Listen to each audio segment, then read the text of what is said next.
Bismillahirrahmanirrahim. Salamullahi alaikum warahmatuhu wabarakatuh. Innal hamdalillah nahmaduhu wa nasta'inuhu wa nastaghfiruh wa na'udzu billahi min syururi anfusina wa min sayyiati a'malina. Man yahdillahu fahuwal muhtad wa man yudlil falan tajida lahu waliyan mursyida. Wa ashhadu an la ilaha illallah wahdahu la syarika lah. Wa ashhadu anna sayyidana wa habibana wa nabiyyana Muhammadan abduhu wa rasuluhu alladzi la nabiyya ba'dah. Hadirin hadirat jamaah Masjid Al-Hijrah yang senantiasa dirahmati oleh Allah Subhanahu wa ta'ala. Pada pertemuan malam kemarin kita sama-sama telah membahas sekilas tentang surga dan kenikmatan-kenikmatan yang ada di dalamnya. Dalam kesempatan kali ini, insyaallah dan izinkan saya untuk menyampaikan satu tema yang merupakan kelanjutan dari tema kemarin yang sengaja dipilihkan oleh panitia. Tema yang sangat penting dan banyak kita dengar, banyak bahkan kita sebut, mengenal neraka. Ikhwatal iman, bila kemarin kita berbahagia dan berbingar, senang mendengarnya, apalagi ketika berbicara tentang bidadari. Hari ini kita akan sedikit berbicara tentang hal-hal yang berkaitan dengan neraka, dengan siksa di dalamnya, yang mana baginda Rasulullah sallallahu alaihi wasallam mengingatkan kepada kita, bahkan mengajarkan kepada kita dari sekian banyak doa di dalamnya adalah agar dijauhkan dari api neraka.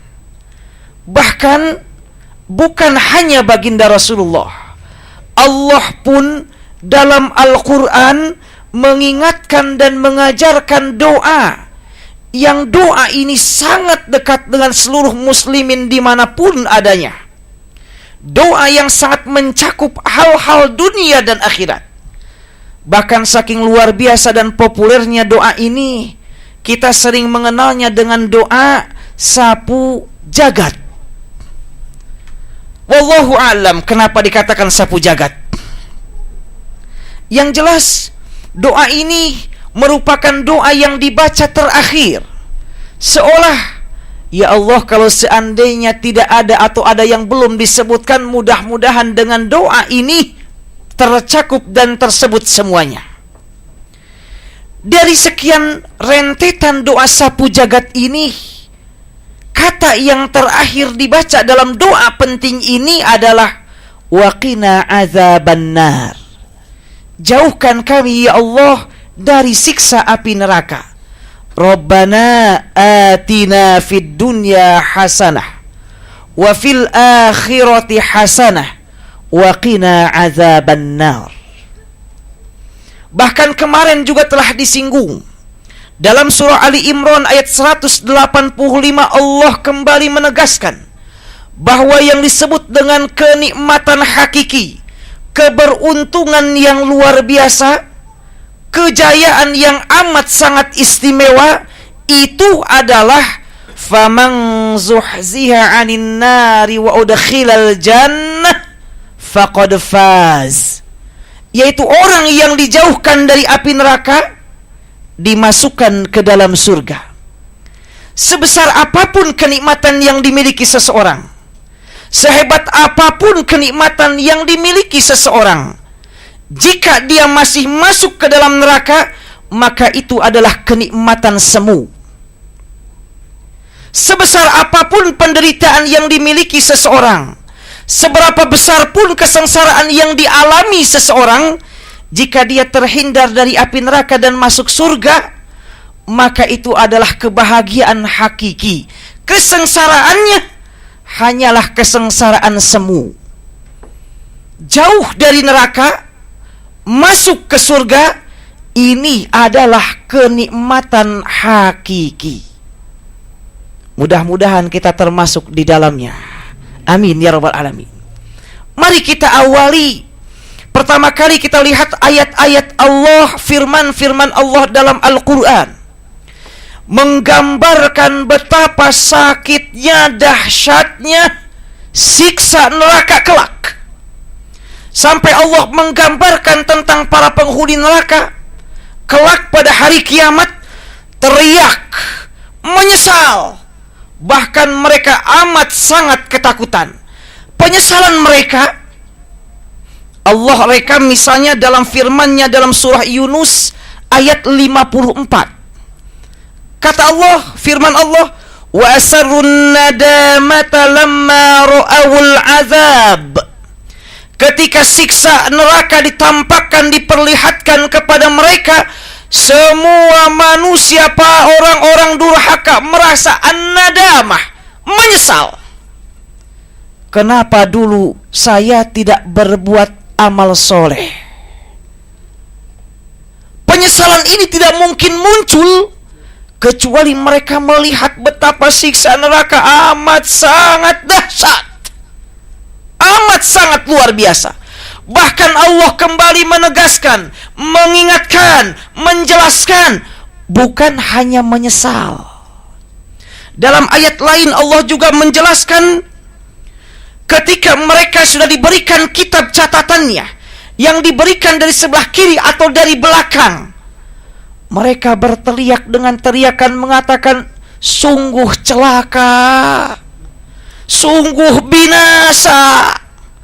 Allah merekamnya dalam surah Al-Insyiqaq ayat 10-12. Allah berfirman, wa amma man utiya kitabahu wara'a zahri fasawfa yad'u thubura. Adapun orang-orang yang diberikan catatan amalnya dari belakang, mereka akan berteriak, thubura, celaka. Ya Allah, celaka. Kalau kecelakaan itu di dunia, kita masih bisa berubah. Kalau kesengsaraan itu di dunia, kita masih bisa bertaubat. Ini celaka di akhirat. Di akhirat tidak ada waktu untuk memperbaiki. Jangankan memperbaiki, kembali atau istighfar pun sudah tidak berfungsi. Begitu seseorang meninggal dunia, putus lahan untuk berbuat kebaikan. Makanya mereka berteriak, suburo, celaka. Dan ini adalah kecelakaan yang sungguh-sungguh celaka. Allah, mudah-mudahan kita tidak termasuk para penghuni neraka ini. Bahkan dalam surah Fatir ayat 37, Allah kembali mengingatkan kita, menggambarkan para penghuni neraka, bukan semata menyesal, bukan semata meneriakkan mereka celaka. Allah juga mengingatkan dan menggambarkan mereka akan berteriak. Berteriak dengan teriakan yang amat sangat luar biasa. Kemarin Rasulullah mengingatkan, mereka yang dikubur saja, ketika malaikat menghukum dan menyiksa mereka, teriakannya amat sangat dahsyat, sampai seluruh makhluk Allah mendengar, kecuali jin dan manusia. Itu dikubur, apalagi di akhirat nanti dalam neraka. Allah menggambarkan dengan ibarat yang luar biasa, mengingatkan kita, jangan sampai salah langkah lalu kita masuk di dalam neraka itu. Allah menggambarkan, wahum yastarihuna fiha, mereka berteriak di dalam neraka, berteriak di dalam neraka. Lalu mereka berdoa, Rabbana akhrijna na'mal salihan ghairul ladzi kunna na'mal. Permintaannya kata para ahli tafsir disebut dengan tamanni. Permintaan yang tidak mungkin dikabulkan. Mereka berdoa, ya Allah Tuhan kami, keluarkan kami dari api neraka. Niscaya kami akan kembalikan ke dunia. Niscaya kami akan berbuat amal soleh yang dahulu kami tinggalkan. Kami akan sholat ya Allah. Kami akan berpuasa Ramadan ya Allah. Kami akan berbuat baik kepada orang tua ya Allah. Kami akan sayang kepada anak dan keluarga ya Allah. Sayang. Teriakan-teriakan yang tidak akan mungkin Allah kabulkan. Permohonan-permohonan yang tidak mungkin Allah wujudkan. Mereka berteriak sekeras apapun teriak mereka, Allah tidak akan mendengar apalagi mengabulkan. Awas. Awas. Sebelum kematian itu datang, kita masih banyak waktu untuk memperbaiki diri, untuk kembali kepada Allah sebelum penyesalan itu datang kepada kita. Sebelum siksaan itu mengena badan kita, masih Allah memberikan umur kepada kita, sayang pada kita. Jangan disia-siakan. Lalu, saking besarnya siksa neraka, mari kita lihat firman Allah dalam ayat yang lain, dalam surah Al-Maidah ayat 36.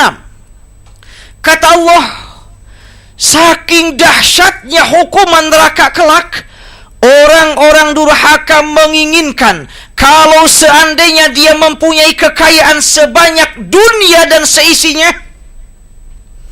mereka akan berikan semua kekayaannya itu, yang penting terlepas dari siksa neraka. Allah, kekayaannya dunia dan seisinya, belum ada yang sekaya itu. Allah kembali mereka misalnya, innalladzina kafaru law anna lahum ma fil ardi jami'an wa mithluhu ma'ahu liyaftadu bihi min azabi yaumil qiyamah ma tuqabbila minhum. Sesungguhnya orang-orang yang durhaka, kalau seandainya dia mempunyai apa yang seluruh yang di bumi ini dan yang sebanding dengannya, berlipat dengannya, lalu mereka menginginkan untuk menebus diri mereka agar tidak disiksa oleh Allah di neraka, ma tuqabbila minhum, Allah tidak akan menerimanya. La ilaha illallah. Astagfirullahaladzim. Bahkan bayangkan, hadis diriwayatkan oleh Imam Muslim, diterima dari Anas bin Malik, baginda Rasulullah menggambarkan orang yang di dunianya penuh dengan kenikmatan, berlimpah dengan kekayaan, hidupnya tidak pernah susah, nikmat terus-terus di dunia, lalu dia masuk ke dalam neraka. Allah menggambarkan melalui lisan Rasulullah, kata Rasulullah, yu'ta bi an'umi ahli dunya min ahli nari yaumal qiyamah. Didatangkan orang yang paling senang ketika di dunia, tapi dia penghuni neraka. Ada penghuni neraka ketika di dunia senangnya minta ampun. Allah datangkan orang itu. Fayusbaghu fin nari sabghatan. Lalu dia dicelupkan ke neraka 1 kali celupan. Kalau kita mempunyai teh celup, teh Lipton atau yang lainnya, air panas, kita mau buat teh atau syai, dicelupkan, gak usah lama-lama, 1 kali, cukup, angkat lagi. Rasul menggambarkannya seperti itu. Orang yang di dunianya senangnya minta ampun, Allah celupkan 1 celupan dalam neraka. Lalu Allah tanya kepada orang tersebut, ya ibn Adam, hal ra'aita khairan qat? Hal marra bika na'imun qat? Wahai ibn Adam, apakah kamu waktu di dunia mendapatkan kenikmatan atau mendapatkan kebaikan waktu di dunia? Ini orang paling kaya, paling senang di dunia. Dicelupkan 1 kali celupan, hanya 1 kali celupan, Dia menjawab, la wallahi ya Rabb, tidak ya Allah, tidak pernah kami merasakan kenikmatan, tidak pernah merasakan kebahagiaan, hanya satu kali celupan. Semua kenikmatan yang luar biasa hilang begitu saja. Bayangkan kalau dia direndam kayak kita ngerendam baju. Inna lillahi wa inna ilaihi raji'un. Satu celupan menghilangkan kenikmatan yang puluhan tahun dia rasakan di dunia. Sebaliknya masih dalam hadis yang sama, didatangkan manusia yang di dunianya susahnya minta ampun. Makan singkong terus, ubi, singkong, asin, satu asin kadang untuk 1 minggu. Sakit-sakitan, Allah uji sakit-sakitan. Orang miskin sakit-sakitan lagi. Allah uji lagi, anaknya meninggal. Allah uji lagi, lumpuh. Allah uji lagi, gak bisa ke dokter, gak punya duit. Allah uji lagi, dibiarkan dicuekan tetangganya. Allah cuekan lagi, Allah uji lagi, istrinya lari.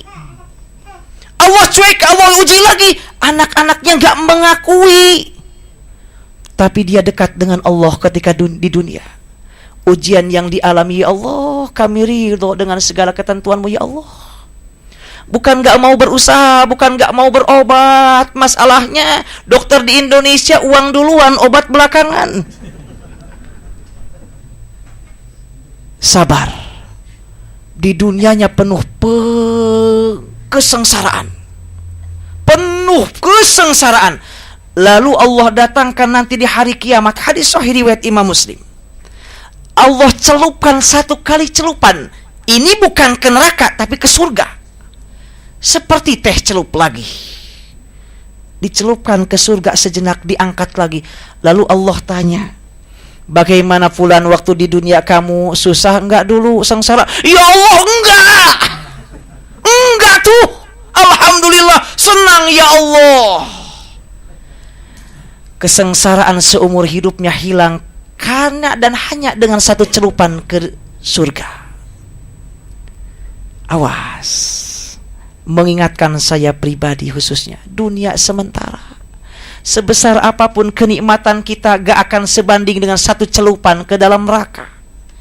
Sesulit apapun hidup dan kehidupan kita di dunia, tidak ada apa-apanya hanya dengan secelup kita ke surga.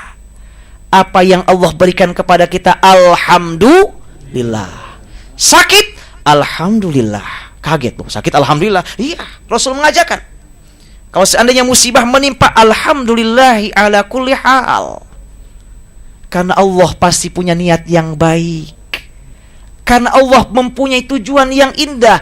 Allah tidak akan menyia-nyiakan hambanya yang selalu dekat dengannya. Celupan neraka. Bahkan ini dalam ayat yang lain dalam surah Al-Ma'arij ayat 11-16, sungguh sangat keterlaluan. Saking dahsyatnya hukuman dan siksa neraka, manusia saat itu gelo. Apa gelo? Gila. Loh, kok bisa gila? Bagaimana gelo dan gak gila? Allah merekamnya, coba lagi. Yawaddul mujrimu law yaftadi min azabi yaumi idzil bibani. Pada saat itu seseorang demi dan biar yang penting dirinya bebas dari hukuman api neraka, dia mengingat, ya Allah, seandainya siksa ini aku harus tebus biar saya gak kena siksa neraka, harus ditebus dengan anak-anak, saya akan berikan anak-anak saya kepadamu ya Allah. Biar anak-anak saya yang disiksa, saya yang tidak. Apa enggak gelo yang gini? Ya Allah, ini saking dia ketakutannya, saking dahsyatnya hukuman neraka nanti. Bahkan bukan hanya itu, Allah kembali mengingatkan wasahibatihi wa akhi, juga teman-teman dan saudara. Ya Allah, saya punya banyak teman-teman nih, saya ahli hijrah, itu aja yang dihukum. Enak aja. Wa akhi, dan saudara-saudaranya. Wa fasilatihi allati tuwi, keluarganya, kerabatnya, bahkan wa man fil ardi jami'an tsumma yunji. Bahkan kalau seandainya harus ditebus dengan seluruh manusia di bumi ini, ya Allah, ambil mereka, hukum saja, biarkan saya terbebas dari siksa itu. Apa enggak gelo yang begini? Saking dahsyatnya hukuman siksa neraka, ya Allah, sampai akal sehatnya hilang, ngorbanin orang lain. Kata orang lain, enak aja, lu aja, lu yang berbuat, masa gua yang kena siksa? Ya Allah, jangan sampai. Hati-hati, dunia ini sementara. Kenikmatan yang diperoleh juga sementara, Allah yang punya. Jangan dengan kenikmatan lalu kita lupa dengan yang telah memberi kenikmatan itu, Allah. Lalu ini subhanallah, hadis riwayat Imam Bukhari diterima dari Nu'man bin Bashir. Hadis sahih. Tahukah Bapak Ibu yang berbahagia, kalau kemarin kita nikmat ketika mendengar serendah-rendahnya kenikmatan surga, masih alhamdulillah. Ini Rasul menggambarkan seringan-ringannya hukuman siksa di neraka kelak. Kata Rasulullah, inna ahwana ahlin nari azaban yaumal qiyamah. Sesungguhnya hukuman siksa neraka yang paling ringan kelak di hari kiamat, kata Rasulullah, la rajulun tudau fi akhmasi qadamaihi jamrah yagla minha dimaguh. Yaitu seseorang yang disimpankan, diletakkan di bawah telapak kakinya bara api. Bara, bukan api. Sekali lagi, bara, bukan api. Kalau bakar sate menggunakan bara, nah itu. Kalau seandainya yang paling ringan siksanya di neraka kelak, bara api diletakkan di bawah telapak kaki seseorang. Dalam riwayat Imam Muslim, di bawah kaki yang memakai sendal terompah. Nggak langsung pakai sendal terompah. Disimpan baranya saja satu, bukan dua, bukan tiga, apalagi sekarung, satu. Apa yang terjadi? Otaknya mendidih. Astagfirullah. Menginjak bara api satu biji, otak mendidih. Kepala, istilah Perancisnya ngagotrok. Mendidih itu. La ilaha illallah. Itu hukuman serendah-rendah dan seringan-ringan hukuman neraka. Diletakkan sendal di satu bara, kemudian mendidih di kepala kita. Wal'iyadzubillah. Astagfirullahalazim. Bahkan bukan hanya itu, Rasulullah SAW juga menggambarkan luasnya, dalamnya neraka kelak sebagaimana luasnya surga. Kita ambil contoh hadis-hadis yang berkaitan dengan bagaimana luas dan dalamnya neraka kelak. Rasulullah SAW misalnya bersabda dalam hadis riwayat Imam Bukhari Muslim, wal lafdhu lil Muslim, Rasulullah SAW bersabda, Rasulullah, para penghuni neraka kelak itu jumlahnya amat sangat banyak. Bahkan dalam hadis yang lain, perbandingan antara penghuni surga dan penghuni neraka 1000 banding 1. Ya ilaha illallah. 1000 banding 1. Masuk mana kita? Mudah-mudahan yang 1. 1000 banding 1.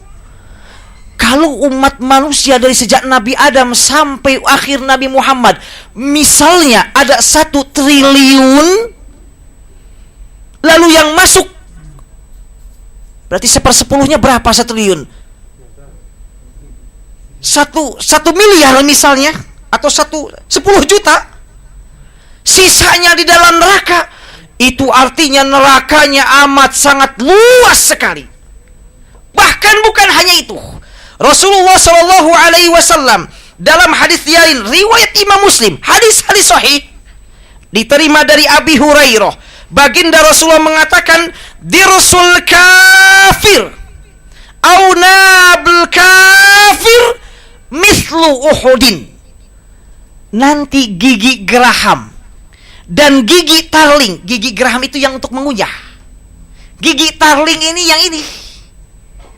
Kelak pada hari kiamat, giginya, gigi geraham dan gigi taring para penghuni neraka, kata Rasulullah, mislu Uhudin, sebesar gunung Uhud. Auzubillah, astagfirullahaladzim. La ilaha illallah. Kalau giginya sebesar gunung Uhud, sebesar apa badannya? Itu artinya makin sesak. Itu neraka makin luas. Karena kalau 1 miliar giginya sebesar gunung Uhud, belum badannya. Bayangkan luasnya neraka itu.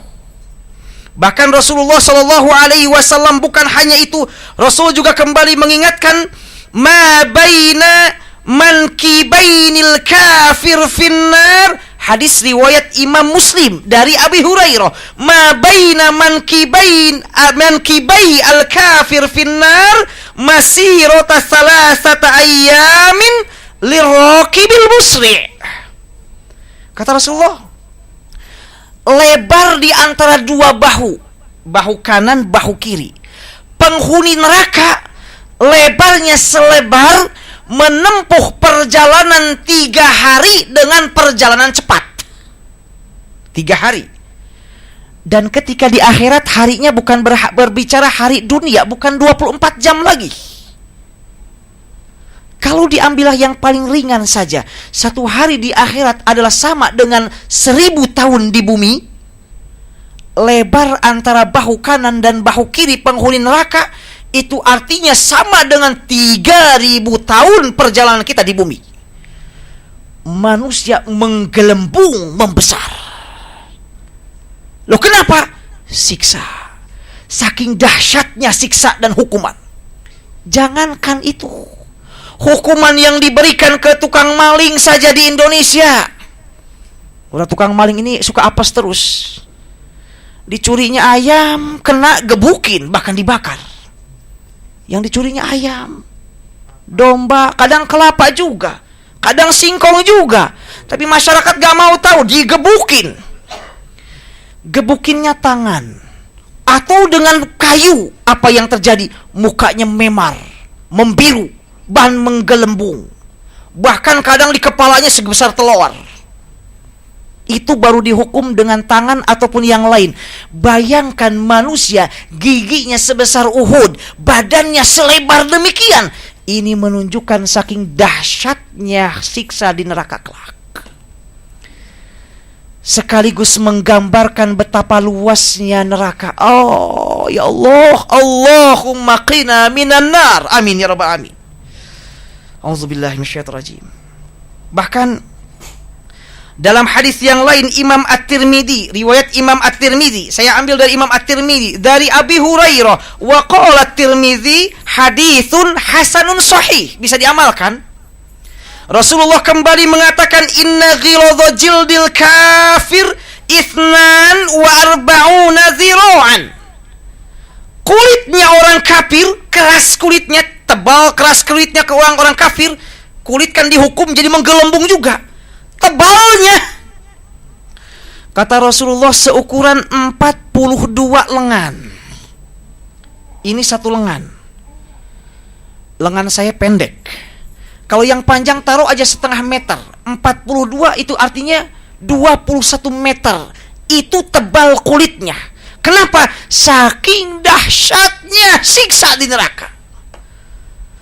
Rasulullah SAW dalam masih hadis yang sama, beliau juga mengatakan, wa inna majlisahu bin jahannam ma baina Makkah wal Madinah. Tempat duduknya seorang kafir di neraka seukuran jarak antara Mekah dengan Madinah, kurang lebih 600 km. Ya, giginya sebesar gunung Uhud.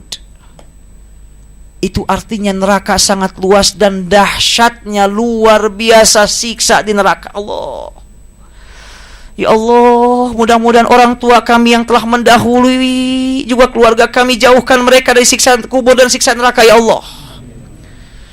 juga kami dan kita semua ya Rabb. Ya Allah ya Rahman ya Rahim.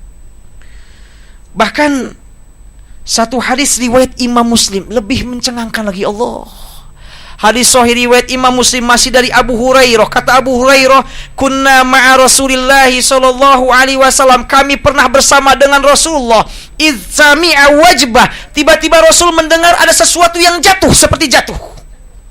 Lalu kata Rasulullah, atadruna ma hadza, kalian tahu enggak apa yang bunyi jatuh tadi? Para sahabat menjawab, Allahu wa rasuluhu a'lam, Allah dan Rasulnya yang maha mengetahui. Kata Rasulullah, hadza hajarun rumiya bihi finnar, ini adalah satu batu yang dilemparkan oleh Allah ke dalam neraka. Mundu sab'ina khorifan fahuwa yahwi ilanna yahwi finnari ilal'an. Allah melemparkan batu itu ke dasar neraka itu sudah dilakukan 70 tahun yang lalu, dan saat ini belum sampai ke dasar neraka. Ya Allah, hadis sahih riwayat Imam Muslim. Sebuah batu dilemparkan oleh Allah atau oleh malaikat ke dalam neraka. 70 tahun yang lalu dilemparkan, sampai masa Rasul belum nyampe ke dasarnya. Yahwi finnar ilal'an, sampai sekarang belum nyampe. Hadis sahih riwayat Imam Muslim. Bayangkan dalamnya neraka seperti apa. Bayangkan luasnya neraka seperti apa. Bayangkan pedihnya siksa neraka seperti apa. Ya Allah, gak pernah terbayang. A'udzubillahi minasyaitonirrajim. Ya Allah, mudah-mudahan kita dijauhkan dari api neraka. Amin, amin ya rabbal alamin. Dalam hadis yang lain, ambil hadis-hadis sahih riwayat Imam Muslim, diterima dari Abdullah bin Mas'ud. Rasulullah kembali mengingatkan, yu'ta bi jahannama yawma idzin laha sab'una alf zimam. Didatangkan ke dalam neraka jahanam sebanyak 70.000 rantai. 70.000 rantai. Ma'kulli zamam sab'una alf malak. Setiap satu rantai digusur oleh 70.000 malaikat. 70.000 rantai, satu rantai ditarik oleh 70.000 malaikat. Bayangkan, ini lagi-lagi menunjukkan pedihnya neraka, luas, pedihnya siksa neraka, luasnya neraka. Lalu kata Bapak Ibu bahagia, bukannya malaikat itu ada 10, kok 70.000? Bapak Ibu yang berbahagia, 10 itu menurut para ulama yang wajib diketahui. Bahkan Rasul mengingatkan ketika Lailatul Qadar, malaikat akan turun dari langit ke bumi, jumlah mereka sebanyak jumlah pasir di bumi ini.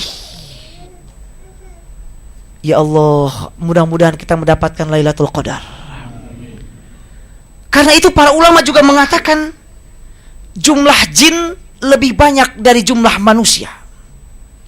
Jumlah malaikat jauh lebih banyak dari jumlah jin, apalagi manusia. Malaikat. Lalu bahkan dalam hadis yang lain dikutip oleh Imam At-Tahawi, hadisnya sahih sebagaimana disampaikan oleh Syekh Albani. Hadis diterima dari Abu Hurairah. Rasul bersabda, Asy-syamsu wal qamaru thawrani mukawwaraini finnar yaumal qiyamah. Kelak pada hari kiamat, itu matahari, itu bulan akan diikat seperti 2 ekor lembu saja. Jadi matahari yang sebesar ini, bulan yang kita saksikan ini, kelak di hari kiamat akan disimpan di dalam neraka, diikat seperti seukuran kita sekarang 2 ekor lembu. Bayangkan, matahari yang begitu besarnya hanya seukuran 2 lembu. Ini lagi-lagi menunjukkan bahwa betapa luasnya neraka, sekaligus betapa pedihnya siksa neraka kelak. Bahkan hadirin yang berbahagia, Allah kembali mengingatkan tentang betapa siksa neraka yang sangat-sangat dahsyat ini dalam surah An-Nisa ayat 56. Kata Allah, innalladzina kafaru biayatina sawfa nuslihim naro. Orang-orang yang ingkar, yang jahat kepada ayat-ayatku kelak akan dimasukkan ke dalam neraka. Kullama nadijat juluduhum baddalnahum juludan ghairaha. Setiap kali kulit mereka hangus dan matang, aku gantikan dengan kulit yang baru.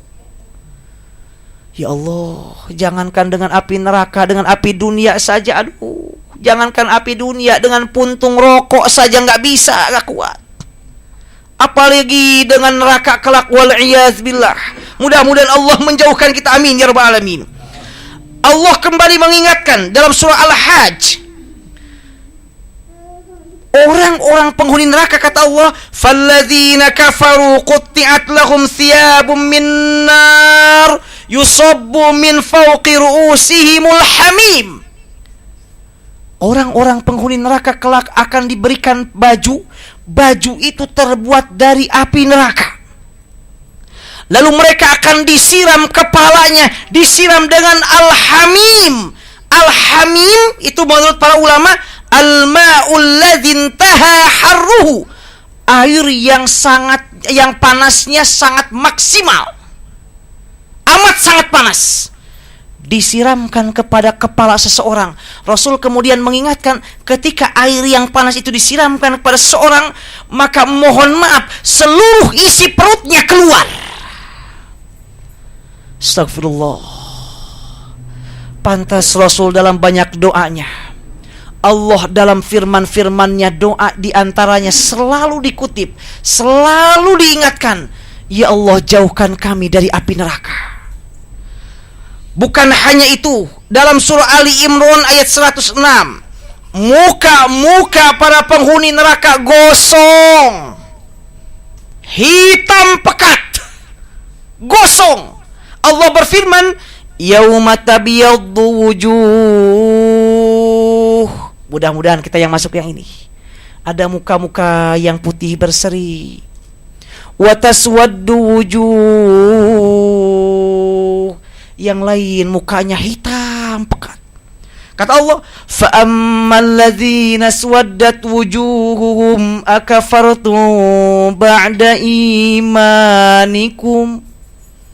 Orang-orang yang mukanya hitam pekat kelak adalah karena mereka ingkar dengan ayat-ayat Allah, jahat dengan ketentuan Allah, nggak mau ikut peraturan Allah, perintah Allah, larangan Allah malah dilakukan dan dikerjakan. Lalu Allah mengatakan, fadzuqul azab, fadzuqul azab. Rasakan siksa. Rasakan siksa, bima kuntum takfurun. Semua itu karena kalian ingkar akan ayat-ayat Allah. Astagfirullah. Hitam pekat, Allah tambahkan siksa-siksa dengan luar biasa. Muka hitam, badan hancur lebur. Hanya sayang, ini hukuman dari Allah. Kalau seandainya di dunia kita disiram dengan air panas, bisa sembuh. Bahkan zaman sekarang bisa dioperasi, kulit bagus lagi.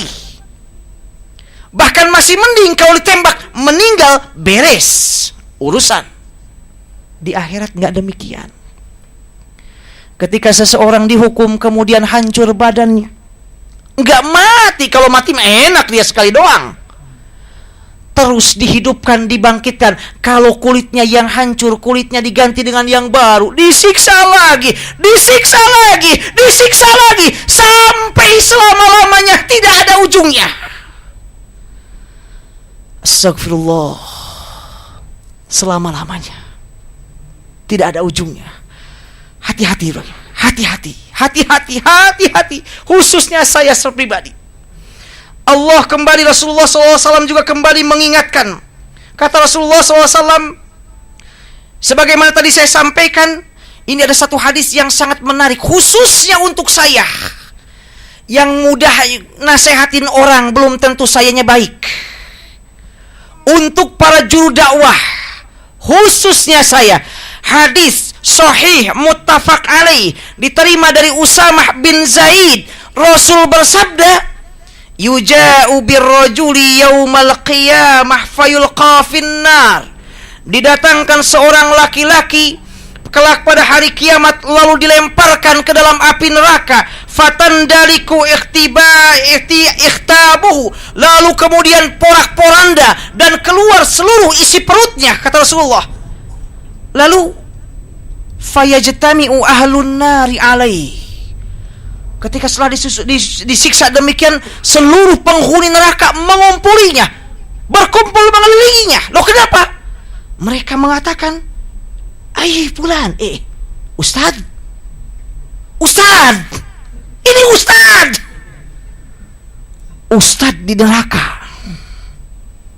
Ini mubalik, ini penceramah mubalik di dalam neraka.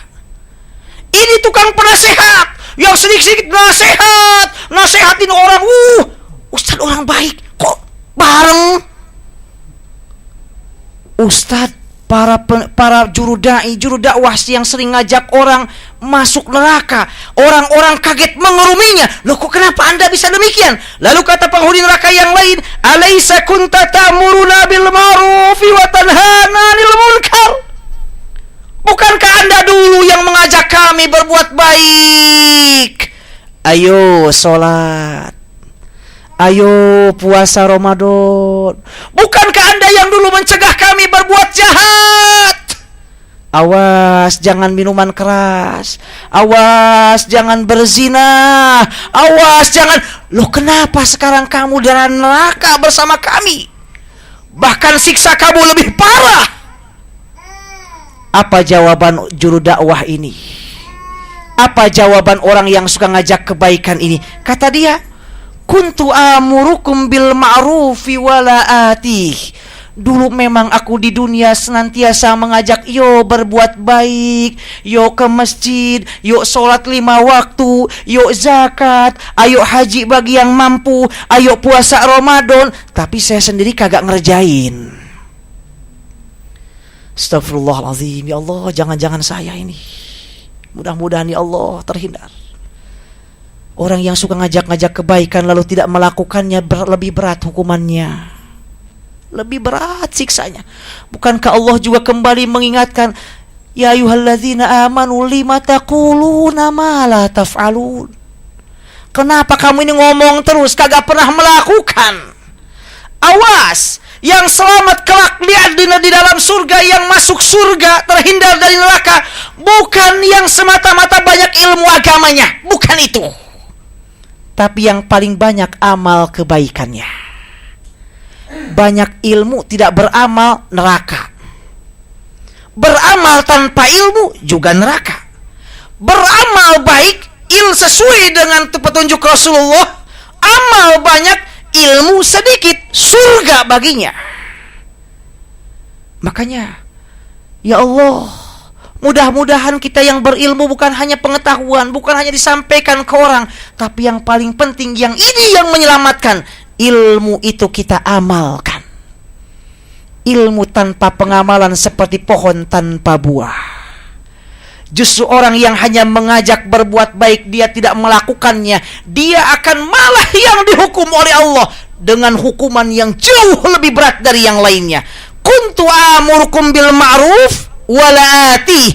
Aku dulu memang di dunia mengajak berbuat baik, tapi aku tidak pernah melakukannya. Astagfirullah.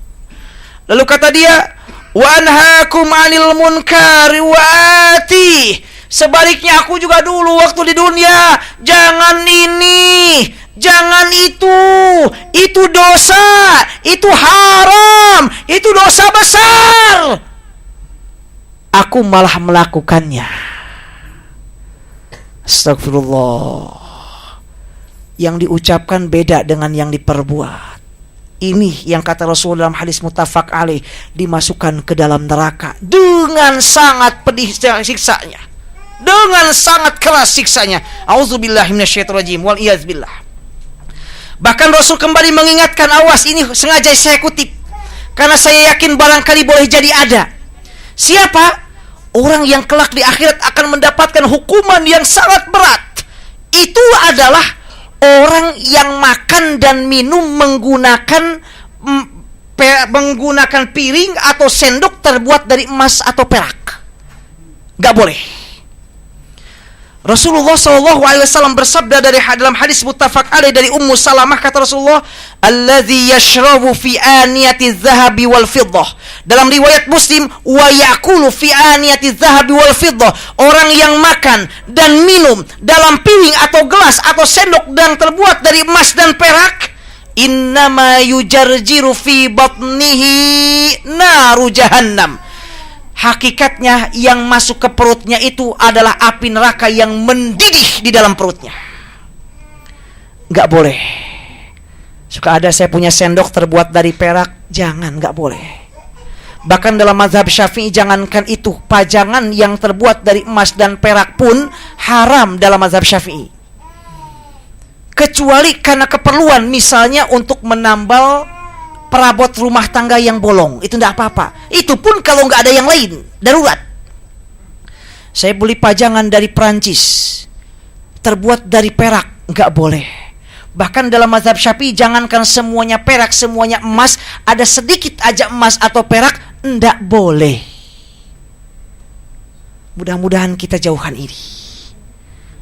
Waduh, gimana saya punya sekarang? Jual. Uangnya berikan kepada fakir miskin. Gak ada hiasan. Kata siapa? Banyak hiasan-hiasan yang lain yang insya Allah lebih menyelamatkan untuk kita. Kaligrafi, ayat-ayat Allah, atau hal-hal yang lain yang diperbolehkan, bukan yang diharamkan, bukan yang dimakruhkan, apalagi yang diharamkan. Rasul kembali juga mengingatkan, awas, hati-hati, khususnya yang di Australia. Mereka yang bunuh diri. Ini saya kutip sengaja. Takut ada muslim yang bunuh diri karena masalah hidup. Bapak Ibu yang bahagia, seseorang yang banyak masalah dalam hidupnya, sampai Rasul mengingatkan, seseorang yang pusing sebelum tidur memikirkan nafkah keluarganya, bagaimana sekolah anak, bagaimana nafkah istri, bagaimana ini dan itu yang berkaitan dengan keluarga.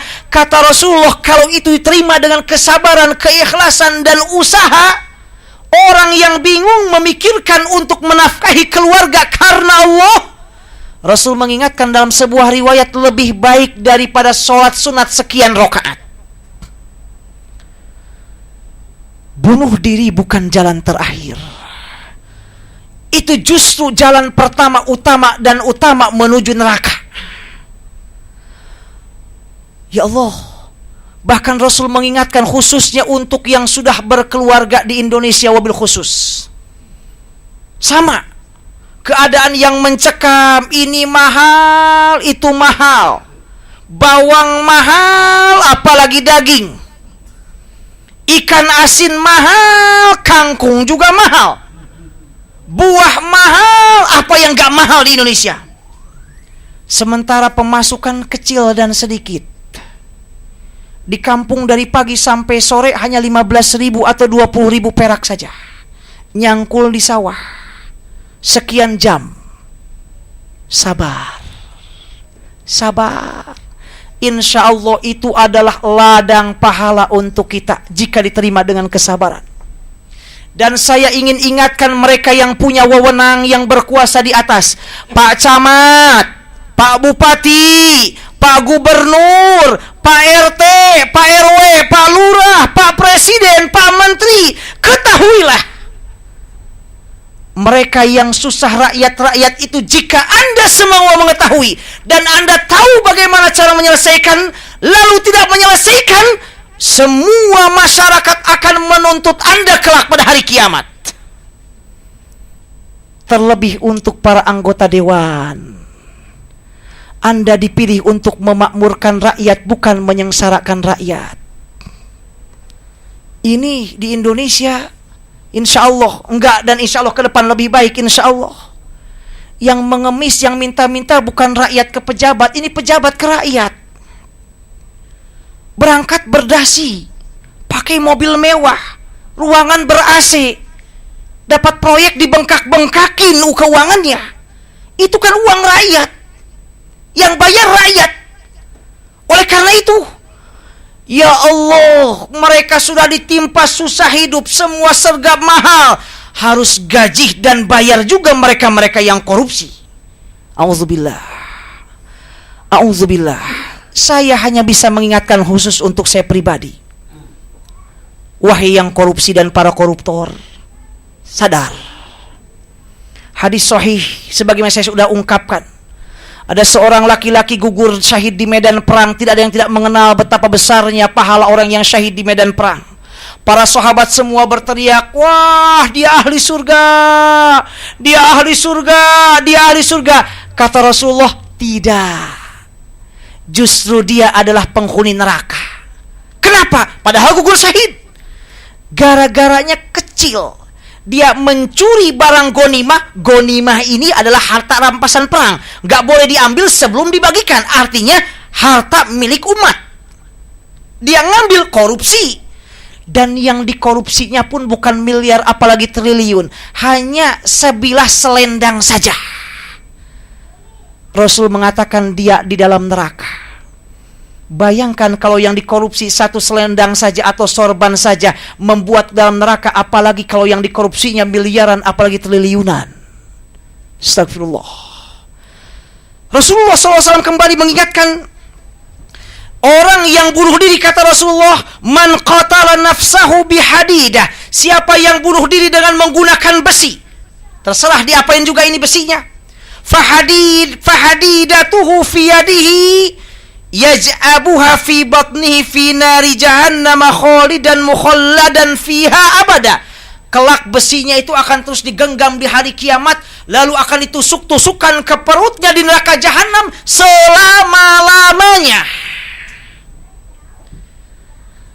Rasul kembali juga bersabda, siapa yang dia bunuh dirinya menggunakan racun, maka kelak di neraka jahanam itu racunnya akan terus diteguk, kemudian keluar seluruh isi perutnya. Demikian dia akan terus lakukan selama-lamanya. Bahkan Rasul mengingatkan, para ulama menjelaskan, yang bunuh diri sekalipun orang baik itu neraka tempatnya. Awas. Dunia ini adalah ujian. Seberat apapun ujian di dunia, seberat apapun kesulitan di dunia, bunuh diri bukan jalan pintas, bukan jalan terbaik.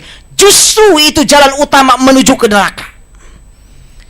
Allah berjanji, inna ma'al usri yusra. Inna ma'al usri yusra. Setelah kesulitan ada kemudahan. Setelah kesulitan ada kemudahan. Dalam ayat ini kata para ahli tafsir, Allah menyebut kesulitannya satu, al-usri, menggunakan alif lam dalam bahasa Arab litarif. Kesulitannya ketahui. Sesungguhnya setelah kesulitan, satu kesulitan, ada kemudahan. Sementara kemudahan menggunakan bentuk nakiroh, yusron. Artinya kemudahannya banyak. Seolah kata-kata ahli tafsir, Allah ingin mengingatkan bahwa setelah kesulitan, sebesar apapun kesulitan itu, ingat banyak kemudahan-kemudahan dan jalan-jalan menuju ke jalan keluar dari kesulitan itu. Setelah kesulitan ada kemudahan, kata Allah. Bunuh diri bukan jalan pintas, bukan jalan terbaik, justru jalan yang paling bermasalah. Terakhir, ini untuk ibu-ibu, khususnya ibu-ibu. Rasul mengingatkan dalam banyak hadis, penghuni paling banyak neraka itu ternyata ibu-ibu, kaum wanita. Rasulullah bersabda dalam hadis muttafaq alaih, diterima dari Abi Sa'id Al-Khudri, kata Rasulullah, ya ma'syarun nisa, wahai kaum wanita, tasaddaqna, bersedekahlah, fa inni ra'aitukunna aktsaru ahlin nar, karena aku melihat dan menyaksikan kalian ini yang paling banyak menjadi penghuni nerakanya.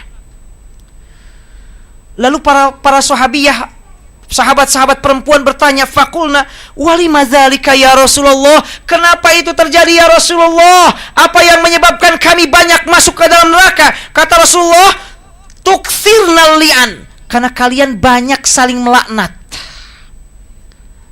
Melaknat ini kata para ulama ghibah, lidahnya tidak dijaga. Ini mohon maaf untuk ibu-ibu, Rasul kembali mengingatkan, kata Rasulullah, ibu-ibu tolong jangan banyak kumpul-kumpul, jangan lama-lama kecuali hal yang penting. Kalau beres urusan langsung pulang. Karena setan sangat pintar. Awalnya bicara tentang ini 5 menit beres, baru yang lainnya manjang, ngomongin orang, ngomongin ini, ceritain kejelekan suami, itu tidak diperbolehkan. Waliyazbillah. Rasul mengingatkan khusus untuk kaum wanita. Hanya para ulama berbeda pendapat apa maksud kenapa perempuan paling banyak. Sebagian ulama mengatakan itu artinya bukan memanglah perempuan paling banyak karena memang perempuan banyak yang dosa, bukan. Karena memang jumlah perempuan lebih banyak dari jumlah laki-laki. Sehingga kalau misalnya 1:1000, perempuan misalnya masuknya 1000 orang, laki-laki masuknya 2 ke neraka. Ini kalau dilihat banding tadi, tentu laki-laki yang paling banyak. Karena tadi 1 laki-laki bandingnya 1000 perempuan. Oleh karena itu kata sebagian ulama, yang dimaksud perempuan paling banyak masuk ke neraka karena jumlah perempuan justru memang paling banyak. Karena itu mereka banyak juga di dalam neraka.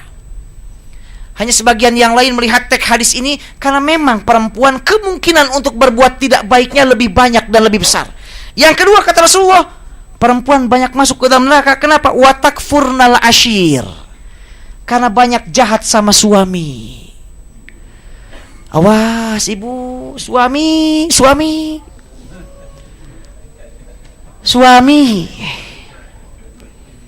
yang paling banyak memasukkan ke dalam neraka adalah jahat sama suami.